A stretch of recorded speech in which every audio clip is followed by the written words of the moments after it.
हरियाणा विधानसभा अध्यक्ष ज्ञानचंद गुप्ता ने कहा कि आने वाले समय में कोविड-19 से निपटने के लिए किस प्रकार से अस्पतालों में बेड की संख्या बढ़ाई जाए और क्या-क्या प्रबंध किए जा सकते हैं, उसको लेकर विचार किया गया है।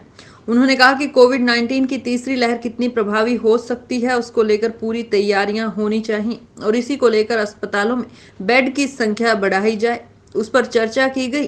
उन्होंने कहा कोविड-19 के साथ साथ ब्लैक फंगस के मामले भी हरियाणा में सामने आ रहे हैं। वह ब्लैक फंगस के उपचार के लिए इंजेक्शन उपलब्ध करवाने के लिए हरियाणा के स्वास्थ्य मंत्री अनिल विज ने केंद्र सरकार को कहा है।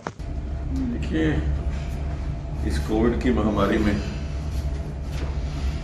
जो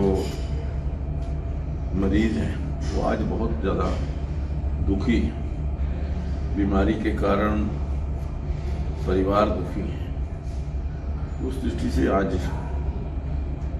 अल्केमिस्ट हॉस्पिटल के अंदर कुछ जो पेशेंट्स हैं उनसे मिलना हुआ है, जानकारी ली है और जो यहाँ प्रबंध किए गए हैं उनकी समीक्षा भी की और क्या हम और बेटर कैसे कर सकते हैं उसके बारे में यहाँ की मैनेजमेंट, यहाँ के डॉक्टर्स से चर्चा हुई है और इस बात को भी लेकर चर्चा है कि आने वाले दिनों में क्या जो थर्ड वेव जिसको हम कह रहे हैं कितनी इफेक्ट हो सकती है, उसके लिए क्या क्या करने की आवश्यकता है। ये सारी चीज़ें बातें की हैं।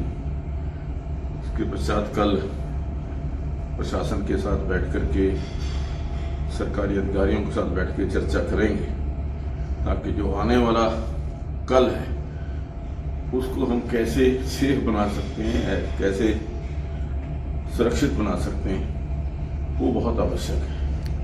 आज कोरोना शहरों में नहीं गांवों में भी जा रहा है। गांवों के अंदर भी इसका प्रकोप देखने को मिल रहा है।